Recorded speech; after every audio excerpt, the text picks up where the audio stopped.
Faut-il réviser nos relations avec le Qatar? Oui, a dit ce matin Bruno Le Maire, l'ex-candidat à la présidence de l'UMP, l'ancien ministre. Il demande qu'on lève les doutes sur le double jeu de l'Émirat. On l'écoute et on ouvre le débat.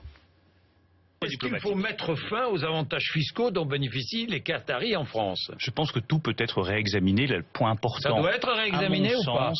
Nos relations. Est-ce que ça doit être réexaminé ou pas? Réexaminé à l'aune de ce qui vient de se passer. Est-ce que ça peut inclure ces avantages fiscaux? Je pense qu'on peut regarder toutes les questions sereinement. Il y a une chose qu'on ne peut pas accepter, c'est qu'un État qui soit proche de nous puisse avoir le moindre doute ou entretenir le moindre soupçon de double jeu sur ses relations avec l'islamisme radical. C'est à lui aussi de dissiper ses doutes, ce sera à son avantage et ce sera à notre avantage aussi. Alors, peut-on combattre le terrorisme islamiste et continuer à entretenir de bonnes relations avec le Qatar ou l'Arabie Saoudite? La question est posée, le débat est ouvert ce soir avec Nabil Enasri. Bonsoir. Bonsoir. Vous êtes le directeur de l'Observatoire du Qatar, auteur de L'énigme du Qatar aux éditions Armand Collin. Georges Malbruno, bonsoir. Grand reporter au Figaro, co-auteur de Qatar, les secrets du coffre-fort. Est-ce que le Qatar finance le terrorisme international? Le Qatar a financé les frères musulmans, le Hamas palestinien par exemple, qui a pratiqué un terrorisme dans un cadre particulier qui est le cadre du conflit israélo-palestinien, pas en dehors de ces limites-là. Le Qatar a financé aussi des groupes, ou finance des groupes terroristes lorsqu'il paye des rançons, Al-Nosra en Syrie, mais il le fait aussi parce que les États lui demandent.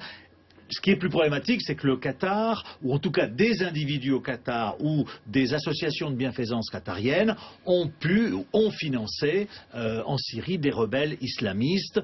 Donc c'est pas l'émir, mais ce sont des associations, des fondations? Voilà, ce sont en général des fondations qui appartiennent à des Qatariens privés, dont on connaît les noms, dont on connaissait les noms. Les Américains les ont publiés. Il y avait probablement de la part des autorités qatariennes un peu de laxisme. Dans un petit pays de 180 000 habitants, on peut penser que c'est assez facile de contrôler tout ça. Ils l'ont fait dernièrement sous la pression parce que leurs voisins saoudiens, émiriens, les Américains leur ont dit il faut arrêter. Donc il y a eu des mesures qui ont été prises et aujourd'hui on dit que les Qatariens financent moins par exemple les frères musulmans syriens qui sont réfugiés en Turquie. Donc il y a une prise de conscience et il y a des actes qui ont été adoptés. Un début de normalisation, Nabil Nasri? Alors en dehors des supputations de Marine Le Pen, puisque c'est elle très souvent qui remet ce débat au goût du jour. Pas seulement, les Américains aussi l'ont dit. Alors il y a trois choses qu'il faut mettre en évidence. La première des choses, c'est pour ça que je ne pense pas que le Qatar finance le terrorisme de l'État islamique. La première des choses, c'est de dire que le Qatar participe financièrement et logistiquement à la guerre aujourd'hui contre l'État islamique.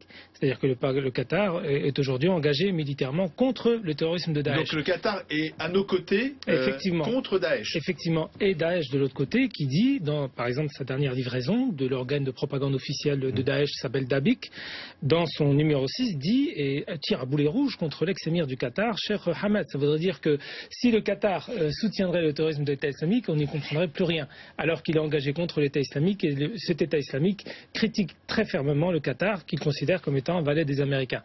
Donc ça, ce sont des faits et des éléments objectifs qu'on peut mettre sur l'équation à ce niveau-là. La deuxième des choses, c'est qu'il faut faire attention à ce qu'on dit s'agissant du terrorisme. C'est-à-dire que si on considère par exemple le Hamas comme un mouvement terroriste en Occident, en tout cas dans une grande partie de l'Occident, ça n'est pas le cas dans une grande partie de l'humanité. Le Brésil ne reconnaît pas le Hamas comme un mouvement terroriste. Parce que le Hamas, il y a deux parties. Je veux dire, il y a le Hamas politique avec des représentants qui sont élus, et puis le Hamas terroriste entre guillemets qui commet des attentats. Mais le problème, c'est que si terrorisme, par exemple, dans la région du Moyen-Orient, il y a aussi le terrorisme d'État israélien. C'est-à-dire que vous allez voir auprès d'une grande partie du monde arabe et du monde musulman des gens qui vont soutenir le Hamas et le Qatar en a fait partie, raison pour laquelle le Qatar est considéré comme le principal ennemi d'Israël et que Israël mène aujourd'hui, et de la vue même des officiels israéliens, une campagne de diabolisation. Je pensais pas au Hamas, je pensais par exemple à Al-Qaïda, puisque Al-Qaïda a revendiqué les attentats en France la semaine dernière. C'est vrai, il n'y a probablement pas de lien entre le Qatar et l'État islamique, mais en revanche, on sait que le Qatar et Al-Nosra, le Qatar a payé des rançons lorsqu'il y a eu, Al-Nosra a pris des religieuses en Syrie, etc. Et c'est à ce niveau-là qu'il y a pu avoir des fonds privés qatariens qui est fini dans les poches d'islamistes radicaux en Syrie. Et c'est là qu'il y a eu effectivement, je pense, de la part du Qatar, un peu de laxisme, mais c'est terminé. Il n'y a plus d'ambiguïté. Ça, je ne dirais pas qu'il n'y a plus d'ambiguïté, mais en tout cas, les Qatariens, sous la pression des Américains, sous la pression de leurs voisins, émiriens notamment, ont pris des mesures, et donc il y a sans doute moins d'argent privé qatarien qui va aux islamistes radicaux. Les politiques français entretiennent de si bonnes relations avec le Qatar? On a beaucoup parlé de Nicolas Sarkozy, mais aussi François Hollande.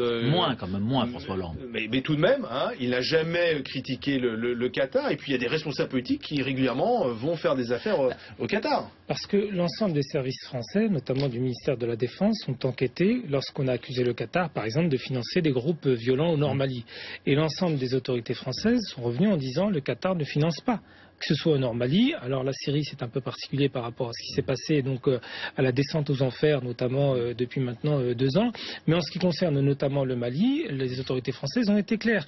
Donc à partir du moment où vous avez un Qatar qui est blanchi par les autorités françaises, pourquoi se priver des relations avec un État qui propose autant de contrats pour les sociétés françaises? J'ajoute que si on mettait en sourdine et qu'on arrêtait les relations avec les pays qui seraient, excusez-moi, pas très clean, on arrêterait nos relations avec une grande partie de la planète, parce que de la Chine à la Russie, en passant même par les États-Unis, vous avez beaucoup de pays qui ne sont pas nets à tous les niveaux. Georges, on apprend, là il y a une dépêche qui vient de tomber, l'Union européenne qui prépare des actions de lutte contre le terrorisme avec la Turquie, mais aussi des pays arabes, mais aussi des pays du Golfe, dont le Qatar. On a besoin du Qatar dans cette lutte contre nos ennemis?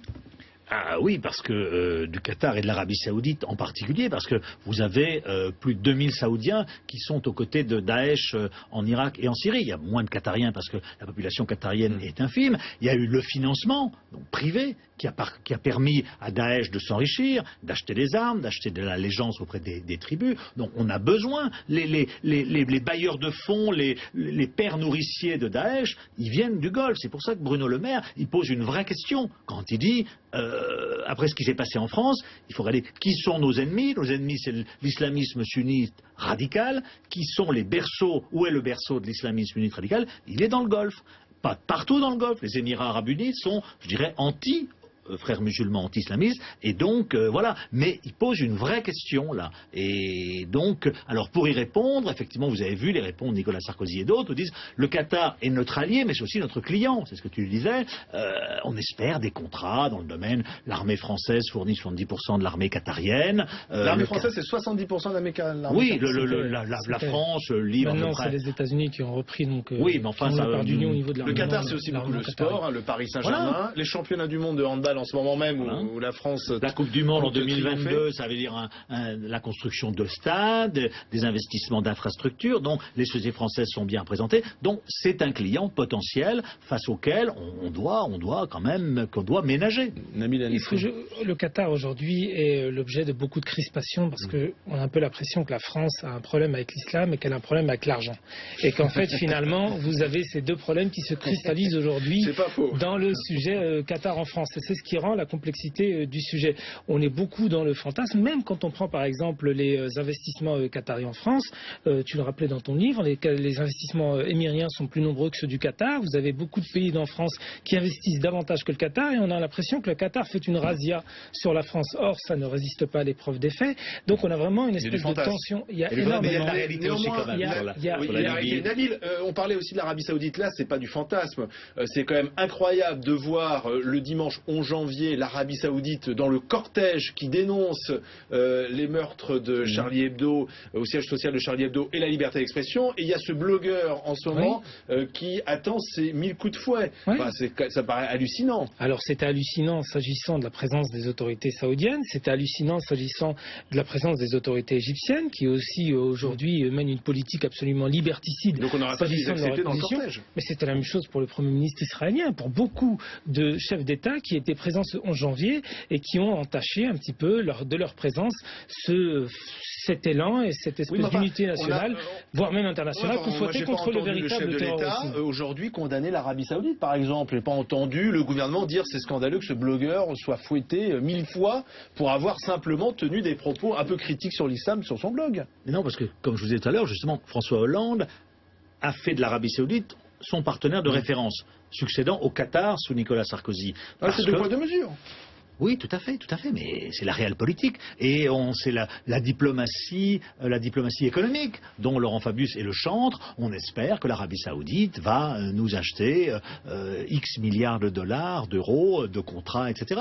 Et le problème, c'est qu'on espère depuis très longtemps et que ces contrats, eh bien, ils ont du mal à arriver. Est-ce que ça donne pas des arguments finalement aux islamistes qui disent, bah voyez, regardez, la France choisit ses amis, ses ennemis, on peut être finalement amis avec les Saoudiens et les Qataris quand ça nous arrange, et puis finalement le lendemain dénoncer les djihadistes.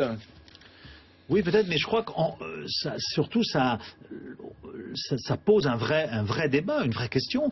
Encore une fois, est-ce que c'est ce que le maire dit, et il a raison, qui sont aujourd'hui nos ennemis? Est-ce que c'est l'islamisme sunnite radical? Est-ce que c'est le monde chiite? Au moment où les Américains et les Iraniens vont peut-être s'entendre sur le nucléaire, ça pose un certain nombre de questions. Alors qu'on a beaucoup pointé du doigt l'Iran ces dernières années. On a beaucoup pointé du doigt l'Iran ces dernières années.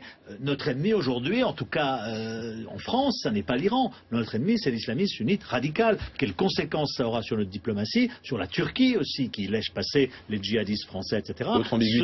C'est une autre ambiguïté, et je pense que le débat sera lancé. Ah, mais s'il faut lutter contre le terrorisme et tous les phénomènes violents au Moyen-Orient, il faut lutter contre tous ceux qui aujourd'hui piétinent la démocratie. Ceux qui tuent les journalistes et les caricaturistes et les policiers en France, on sait qui ils sont. Hein. Oui, et c'est pour ça, de toute façon, je pense qu'il y a une unanimité dans la classe politique, dans la société française, de lutter contre ce terrorisme, mais le terrorisme d'où qu'il vienne de l'État islamique, qu'il vienne du gouvernement égyptien, qu'il vienne même de ce qui s'est passé à Gaza cet été avec Israël. Voilà, non, mais en même temps, si on veut tarir les flux des djihadistes, autant le flux idéologique que le flux de jeunes qui se rendent là-bas, il faut appliquer une politique qui soit une politique égalitaire au Moyen-Orient et avoir une posture qui soit semblable pour tout le monde. Merci, messieurs.